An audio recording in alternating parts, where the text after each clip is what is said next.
তো আজ আমাদের 2026 সালের এএনএম ও জিএনএম পরীক্ষার জিকের 3 নম্বর ক্লাস। এর আগে কিন্তু অলরেডি আমরা জিকের 2টো ক্লাস দিয়েছি। তো সেই 2টো ক্লাস দেখে আসো, তার লিঙ্ক ডেসক্রিপশনে পেয়ে যাবে।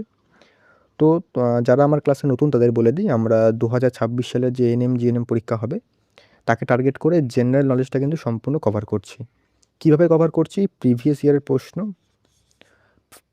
প্রশ্ন সেটাকে বিশ্লেষণ করছি। মানে একটা ধরো প্রিভিয়াস ইয়ারের প্রশ্ন নিলাম এবং সেই প্রশ্ন রিলেটেড, মানে সেই প্রশ্নের আশেপাশে কোন কোন প্রশ্নগুলো হতে পারে বা যেই অপশানগুলো রয়েছে সেই অপশান থেকে কী কী প্রশ্ন হতে পারে নেক্সট। ঠিক আছে, ধরো একটা প্রশ্ন ধরো আসলো, ভারতের উচ্চতম শৃঙ্গর নাম কি? এবার ভারতের উচ্চতম শৃঙ্গর নাম কি, এই প্রশ্নটা ধরো আগের বছর দিল। এই বছর তো সেখান থেকেও মানে সেই শৃঙ্গ বা পর্বতমালা থেকে তো অন্য প্রশ্ন দিতে পারে। তো তার আশেপাশে যে সমস্ত প্রশ্নগুলো হয় সেগুলো কিন্তু আমরা একেবারে আলোচনা করছি। ঠিক আছে, আর তোমরা আমার 2টো আগের ক্লাস দেখেছো, তাহলে বুঝতে পারবে যে ক্লাসগুলো কতটা ইম্পর্টেন্ট। ঠিক আছে, আর তোমাদের জন্য আমি যে টপিক ভিত্তিক, মানে যেই টপিকগুলো সবথেকে বেশি গুরুত্বপূর্ণ, যেই টপিক থেকে প্রত্যেক বছর কিন্তু প্রশ্ন এসছে, সেই টপিক থেকে কিন্তু আলাদা করে আমি ক্লাস করিয়ে দিয়েছি। তোমরা দেখে আসো, আরও ক্লাস আসবে। আমি কিন্তু অলরেডি তোমাদের একটা যে ক্লাস, সেটা হচ্ছে বাদ্যযন্ত্র এবং বাদক, সেখান থেকে বিগত বছরের প্রশ্ন দিয়েছে। আমি সেই টপিকটা সম্পূর্ণ কভার করে দিয়েছি এবং তার ফ্রি পিডিএফ তোমাদের দিয়েছি। সেই ক্লাসগুলো দেখে আসো, তার লিঙ্ক ডেসক্রিপশনে পেয়ে যাবে, অথবা চ্যানেলে গেলেই কিন্তু তোমরা সেখান থেকে দেখে নিতে পারবে। ঠিক আছে, আজকে আমাদের যে ক্লাসটা হবে সেটা আমি এর আগে কিন্তু মিক্সড করিয়েছিলাম, আজকেও মিক্সড হবে। তবে আজকে আমাদের যে 2025 সালের যে পরীক্ষাটা হয়েছিল তার বাকি যে জিকে প্রশ্নগুলো ছিল সেগুলো আমি একদম বিশ্লেষণ করে সম্পূর্ণ A to Z, সেখান থেকে যা প্রশ্ন আসতে পারে সেই প্রশ্নগুলো রিলেটেড বা সেই প্রশ্নের আশেপাশে সমস্তটা কিন্তু আজকে করিয়ে দেবো। তাই এখানে ওই সমস্ত টপিক বা ওই সমস্ত জায়গা থেকে যে সমস্ত প্রশ্ন আসুক না কেন তোমরা অনায়াসে করতে পারবে। আর আজকের ক্লাসের পিডিএফটা তোমরা বিনামূল্যে পাবে। পিডিএফটা কী করে পাবে তার জন্য কিন্তু সম্পূর্ণ ক্লাসটা দেখো। ঠিক আছে, তো শুরু করছি। আর নেক্সট তোমরা কোন টপিকে ক্লাস চাও, মানে জিকের একটা টপিক ধরো, যে টপিকগুলো গুরুত্বপূর্ণ, মানে ধরো ভারতের কোনো পর্বতমালা বা ধরো বই ও লেখক, এই যে টপিকগুলো রয়েছে এগুলোর মধ্যে কোন টপিকটা আগে চাও সেটা তোমরা বলো, আমি কিন্তু সেই অনুযায়ী ক্লাস তোমাদের দিয়ে দেবো। ঠিক আছে, তো শুরু করছি। দেখো, আর যারা উত্তর জানো তারা কিন্তু ক্লাসটা পজ করে উত্তরটা কমেন্টে জানিয়ে দেবে, তাহলে কিন্তু তোমাদের কী হবে, একটা প্র্যাকটিসও হয়ে যাবে। দেখো, আমি কিন্তু প্রশ্ন উত্তর বলে থামবো না, থামলে ক্লাসটা অনেক বড় হয়ে যাবে। তোমরা যখন আমি প্রশ্নটা দেখাবো স্ক্রিনে, তোমরা দেখা মাত্র ভিডিওটা পজ করবে, উত্তরটা জানলে কমেন্ট করবে, তারপরে কিন্তু আমি তো তারপরে আলোচনা করেই দেবো। দেখো, প্রথম প্রশ্ন, ফ্লোরেন্স নাইটিঙ্গেল কোন অভিধায় পরিচিত? Lady with the torch, lady with the lamp, lady with the sword হবে, এটা সোর্ড। ঠিক আছে, lady with the sword, lady with the stethoscope, বলো এটার উত্তর কী হবে? দেখো, ফ্লোরেন্স নাইটিঙ্গেল, এটা কী উত্তর? এটার উত্তর হবে কিন্তু লেডি উইথ দ্য ল্যাম্প। এটা কিন্তু খুব গুরুত্বপূর্ণ। দেখো এবার কত রকমের, দেখো এই যে ডাকনাম বিভিন্ন, যে কে কোন নামে পরিচিত বা তার কার কোন ডাকনাম, সেখান থেকে কিন্তু প্রশ্ন দিয়েছে বিগত বছর অনেকগুলো। তো আমাদের কিন্তু সেগুলো পড়তে হবে। তো আমি সেই মতন কিন্তু গুরুত্বপূর্ণ ডাকনাম নিয়ে এসেছি। দেখো, ব্যক্তিত্ব ডাকনাম বা উপাধি কী কী রয়েছে। প্রথমে হচ্ছে মহাত্মা গান্ধী, জাতির জনক বাপু মহাত্মা তার নাম, তার ডাকনাম বা উপাধি। রবীন্দ্রনাথ ঠাকুর বিশ্বকবি, কবিগুরু গুরুদেব। সুভাষচন্দ্র বসু নেতাজি দেশনায়ক। সর্দার বল্লভভাই প্যাটেল ভারতের লৌহ মানব, বিসমার্ক অফ ইন্ডিয়া, খুব গুরুত্বপূর্ণ, বিসমার্ক অফ ইন্ডিয়াটা কিন্তু দেয়। খান আব্দুল গফর খান, সীমান্ত গান্ধী ফন্টার গান্ধী, সরোজিনী নাইডু ভারতের কোকিল, এটাকে কিন্তু ভারতের নাইটিঙ্গেল। তারপর হচ্ছে তোমাদের দাদাভাই নৌরোজি, গ্র্যান্ড ওনম্যান of India. Milkha Singh flying Sikh বা উড়ন্ত শিখ, এটা কিন্তু তোমাদের বিগত বছরের প্রশ্ন দিয়েছে, তোমরা দেখতে পারো। মেজর ধ্যানচাঁদ হকি জাদুকর বা হকি উইজার্ড। ঠিক আছে, তারপর হচ্ছে অ্যাডলফ হিটলারকে বলা হয় ফুয়েরার। উইলিয়াম শেক্সপিয়ারকে বলা হয় বার্ড অফ অ্যাভেন। দেখো, ভারতের শেক্সপিয়ার কাকে বলা হয় এটা তোমরা কমেন্ট করে জানাও। ফ্লোরেন্স নাইটিঙ্গেল যেটা তোমাদের বলে দিলাম, lady with the lamp. Sheikh Mujibur Rahman Bangabandhu, Bal Gangadhar Tilak Lokmanya, Chittaranjan Das Deshbandhu, C F Andrews Dinabandhu. তারপরে হচ্ছে Jayaprakash Narayan Loknayak, Jawaharlal Nehru, Panditji Chacha, P T Usha, Payyoli express, golden girl. এই যে ডাকনামগুলো এগুলো কিন্তু প্রত্যেকটা গুরুত্বপূর্ণ, এগুলো কিন্তু মাথায় রাখবে। ঠিক আছে, তোমরা চাইলে কিন্তু লিখে নিতে পারো অথবা স্ক্রিনশট করে নিতে পারো। পিডিএফটা পেতে হলে সম্পূর্ণ ক্লাসটা দেখো। দেখো, তারপরে দেখো পরবর্তী কোয়েশ্চেন কী বলছে, নিম্নলিখিত কোন শহরগুলি 2টি মহাদেশে ব্যাপ্ত? ইস্তানবুল তুরস্ক, বেলগ্রেড সার্বিয়া, আন্তানান আন্তানানিরাভো মাদাগাস্কার এবং ব্যাংকক থাইল্যান্ড। নামটা কিন্তু খুব খুব সুন্দর নাম। দেখো, বলো এটা কোন কী হবে উত্তর? এর উত্তর হবে কিন্তু ইস্তানবুল তুরস্ক, মানে দুটি মহাদেশে রয়েছে একটা দেশ, মানে ধরো দুটি এখানে ধরো মহাদেশের সীমানা, তো এর মাঝখানে রয়েছে, ঠিক আছে। এটার উত্তর কী হবে? এটার উত্তর যেটা বললাম তোমাদের, ইস্তানবুল তুরস্ক। ইস্তানবুল বিশ্বের একমাত্র শহর যা এশিয়া এবং ইউরোপ এই দুটি মহাদেশ জুড়ে বিস্তৃত। বসফরাস প্রণালী এই শহরটি দুই ভাগে ভাগ করেছে এবং শহরের এক অংশ এশিয়া এবং অন্য অংশ কিন্তু ইউরোপে অবস্থিত, ঠিক আছে। মানে এই যে বসফরাস প্রণালী বা বসফরাস স্ট্রেইট, এই যে প্রণালীটা রয়েছে, এটা কিন্তু শহরটাকে দুই ভাগে ভাগ করেছে, এটা কিন্তু মাথায় রাখবে। এই শহরটি একসময় বাইজেন্টাইন ও অটোমান সাম্রাজ্যের রাজধানী ছিল। এর প্রাচীন নাম ছিল কি? কনস্ট্যান্টিনোপল, ঠিক আছে।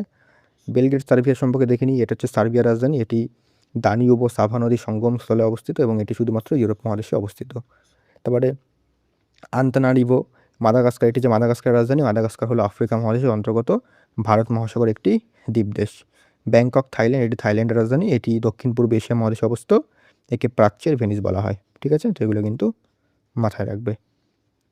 নেক্সট কোয়েশ্চেন দেখি, ভারতের জাতীয় পতাকার গেরুয়া রং কী নির্দেশ করে? সমৃদ্ধি, শান্তি, ত্যাগ, সত্য।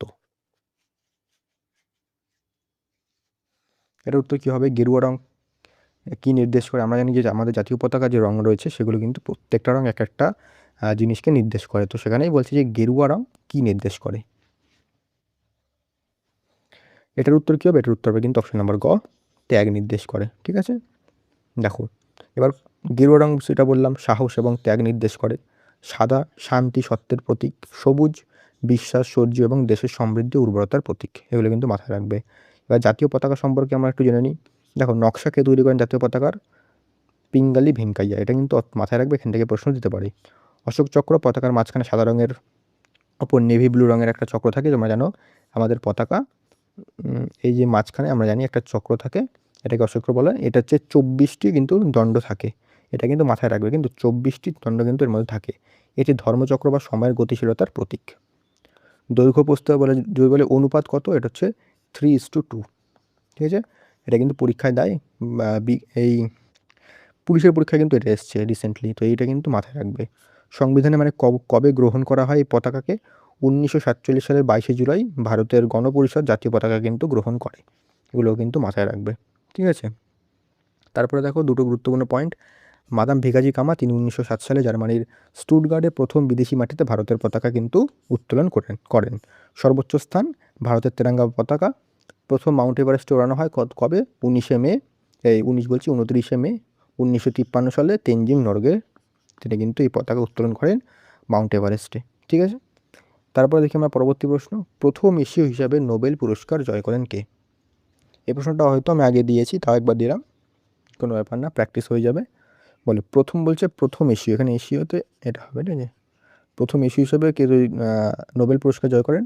উত্তর হবে কিন্তু রবীন্দ্রনাথ ঠাকুর। প্রথম এশীয় বলুক, প্রথম ভারতীয় বলুক, উত্তর কিন্তু একই হবে, ঠিক আছে। দেখো রবীন্দ্রনাথ ঠাকুর বললাম, তিনি 1913 সালে নোবেল পুরস্কার পান। কিসে পান? সাহিত্যে পান। তিনি কিন্তু প্রথম এশীয় এবং প্রথম ভারতীয় হিসেবে সম্মান লাভ করেন। তার বিখ্যাত কাব্যগ্রন্থ গীতাঞ্জলির জন্য কিন্তু তিনি এই পুরস্কার লাভ করেন, ঠিক আছে। সিভি রমন, তিনি 1930 সালে পদার্থবিদ্যায় নোবেল পান এবং প্রথম ভারতীয় বিজ্ঞানী। তার রমন এফেক্ট আবিষ্কারের দিনটি 28শে জানুয়ারি, এই জানুয়ারি বলছে 28শে ফেব্রুয়ারি, এই দিনটা কিন্তু ভারতের জাতীয় বিজ্ঞান দিবস হিসাবে পালিত হয়। এটাও প্রশ্ন আসতে পারে যে জাতীয় বিজ্ঞান দিবস কবে বা জাতীয় বিজ্ঞান দিবস কেন পালন করা হয়, মানে সেই দিন কিসের জন্য পালন করা হয়, এটা কিন্তু মাথায় রাখবে। মাদার তেরেসা 1979 সালে তিনি প্রথম ভারতীয় মহিলা হিসাবে শান্তিতে নোবেল পুরস্কার পান, মানে কে কোন ক্ষেত্রে পান সেটাও কিন্তু মাথায় রাখতে হবে। দালাই লামা, তিনি 1989 সালে শান্তিতে নোবেল পুরস্কার লাভ করেন। বাকিগুলো কিন্তু দেখে রাখবে। এবার আমরা নোবেল পুরস্কার সম্পর্কে একটু দেখে নিই। দেখো শুরু হয় কবে? 1901 সাল থেকে নোবেল পুরস্কার দেওয়া শুরু হয়। প্রবর্তককে সুইডিশ বিজ্ঞানী আলফ্রেড নোবেল। নোবেলের স্মৃতিতে এই পুরস্কার দেওয়া হয়, তিনি ডাইনামাইট আবিষ্কার করেছিলেন। পুরস্কারের ক্ষেত্রে কি মোট 6টা বিষয়ে পুরস্কার দেওয়া হয়: পদার্থবিদ্যা, রসায়ন, চিকিৎসা বিজ্ঞান, শান্তি, সাহিত্য এবং অর্থনীতি। অর্থনীতি কিন্তু প্রথমে ছিল না, অর্থনীতি অ্যাড হয় কবে? 1969 সালে কিন্তু অর্থনীতি অ্যাড হয়, বাকি আগে কিন্তু 5টা ছিল, ঠিক আছে। পুরস্কার প্রদানকারী কোথায় দেওয়া হয়? শান্তি নোবেল দেওয়া হয় নরওয়ের রাজধানী অসলো থেকে, বাকি সব কোথা থেকে দেওয়া হয়? বাকি সব দেওয়া হয় সুইডেনের রাজধানী স্টকহোম থেকে, ঠিক আছে। তারিখ প্রতি বছর 10ই ডিসেম্বর আলফ্রেড নোবেলের মৃত্যুবার্ষিকী এই পুরস্কার প্রদান করা হয়। এখানে কিন্তু প্রত্যেকটা পয়েন্ট নোবেলের ক্ষেত্রে গুরুত্বপূর্ণ, তো প্রত্যেকটা পয়েন্ট কিন্তু মাথায় রেখে পড়বে। নেক্সট কোয়েশ্চেন দেখি আমরা, দেখো নিম্নলিখিতগুলির মধ্যে কোনটি প্রথম বিশ্বযুদ্ধের সময়কাল চিহ্নিত করে, মানে প্রথম বিশ্বযুদ্ধ কোন সময়কালে হয় বলো? এটার উত্তর কি? বা এটার উত্তর কিন্তু অপশন নাম্বার খ 1914 থেকে 1918। দেখো প্রথম বিশ্বযুদ্ধ 28শে জুলাই 1914 থেকে 11 নভেম্বর 1918 পর্যন্ত হয়েছিল। দুটি মানে এই যুদ্ধটা কাদের মধ্যে হয়, এখানে কিন্তু দুটি গোষ্ঠীর মধ্যে হয়েছিল। একটা হচ্ছে মিত্রশক্তি, যেটা হচ্ছে অ্যালাইড পাওয়ার্স। কে আছে অ্যালাইড পাওয়ার্সে? ব্রিটেন, ফ্রান্স, রাশিয়া, ইতালি এবং পরে মার্কিন যুক্তরাষ্ট্র যোগ দেয়। অক্ষশক্তি বা কেন্দ্রীয় শক্তি সেন্ট্রাল পাওয়ার্সে কে ছিল? জার্মানি, অস্ট্রিয়া হাঙ্গেরি সাম্রাজ্য এবং অটোমান সাম্রাজ্য, যেটা বর্তমানে কি তুর্কি। ঠিক আছে। সমাপ্তি কবে, মানে শেষ হয় কবে? 1918 সালের 11 ডিসেম্বর জার্মানি আত্মসমর্পণের মাধ্যমে যুদ্ধ শেষ হয় এবং ভার্সাই চুক্তি, এই যে চুক্তির মাধ্যমে 1919 সালের 28শে জুন জার্মানির ওপর কঠোর শর্ত চাপিয়ে এই চুক্তির মাধ্যমে আনুষ্ঠানিকভাবে শান্তি স্থাপিত হয়, মানে এই যুদ্ধ শেষ হয়। এগুলি কিন্তু মাথায় রাখবে। নেক্সট কোশ্চেন দেখি, পশ্চিমবঙ্গে মোট কয়টি জেলা? বলো এটা উত্তর বলো। দেখো পশ্চিমবঙ্গে মোট 23টি জেলা, যখন পরীক্ষায় প্রশ্ন ছিল সে অনুযায়ী কিন্তু 23টি জেলা। ঠিক আছে। এবার দেখো পশ্চিমবঙ্গের আমরা যে জেলাগুলো আছে সেখানে কিন্তু আমরা জেলাগুলোকে মোট 5টা প্রশাসনিক ভাগে ভাগ করতে পারি। কি কি? প্রেসিডেন্সি বিভাগ, বর্ধমান বিভাগ, মেদিনীপুর বিভাগ, জলপাইগুড়ি বিভাগ এবং মালদা বিভাগ। প্রতিটি বিভাগে কোন কোন জেলাগুলো রয়েছে সেগুলো জানা অত্যন্ত জরুরি, দিতে পারে প্রশ্ন। দেখো প্রেসিডেন্সি বিভাগে মোট 5টা জেলা রয়েছে। কি কি? উত্তর চব্বিশ পরগনা, দক্ষিণ চব্বিশ পরগনা, কলকাতা, নদিয়া, হাওড়া। বর্ধমানে 4টি, পূর্ব বর্ধমান, পশ্চিম বর্ধমান, বীরভূম, হুগলি। মেদিনীপুরে 5টি, পূর্ব বর্ধমান, পশ্চিম মেদিনীপুর, ঝাড়গ্রাম, বর্ধমান বলছি, পূর্ব মেদিনীপুর, পশ্চিম মেদিনীপুর, ঝাড়গ্রাম, বাঁকুড়া, পুরুলিয়া। 5টি হচ্ছে জলপাইগুড়িতে, দার্জিলিং, কালিম্পং, জলপাইগুড়ি, আলিপুরদুয়ার, কোচবিহার। মালদাতে 4টি, মালদা, উত্তর দিনাজপুর, দক্ষিণ দিনাজপুর, মুর্শিদাবাদ। এগুলো কিন্তু গুরুত্বপূর্ণ। দেখো পশ্চিমবঙ্গ সম্পর্কে আমরা জেনে নিই। প্রতিষ্ঠা দিবস কবে পশ্চিমবঙ্গের? 20 জুন 1947। 2023 সাল থেকে কিন্তু পশ্চিমবঙ্গ দিবস হিসেবে পালিত হচ্ছে এটা। রাজধানী কলকাতা, আমরা সকলেই জানি ভারতের সাংস্কৃতিক রাজধানী। সীমানা, আন্তর্জাতিক সীমানা কার কার সাথে রয়েছে পশ্চিমবঙ্গের? 3টি দেশের সাথে রয়েছে। বাংলাদেশ সবচেয়ে বেশি রয়েছে, নেপাল এবং ভুটান। জাতীয় মানে কোন কোন রাজ্যের সাথে রয়েছে? উড়িষ্যা, ঝাড়খণ্ড, বিহার, সিকিম এবং অসম। ঠিক আছে। ভৌগোলিক বিশেষত্ব, পশ্চিমবঙ্গ ভারতের একমাত্র রাজ্য যেখানে মানে পশ্চিমবঙ্গ ধরে এটা পশ্চিমবঙ্গ, এর উপরে রয়েছে হিমালয় পর্বতমালা, নিচে রয়েছে বঙ্গোপসাগর। ঠিক আছে। তারপরে কিছু গুরুত্বপূর্ণ পয়েন্ট দেখে নিই। পশ্চিমবঙ্গের বৃহত্তম জেলা কোনটা? দক্ষিণ চব্বিশ পরগনা। ক্ষুদ্রতম জেলা কোনটা? কলকাতা। সর্বাধিক জনঘনত্ব কোথায় রয়েছে?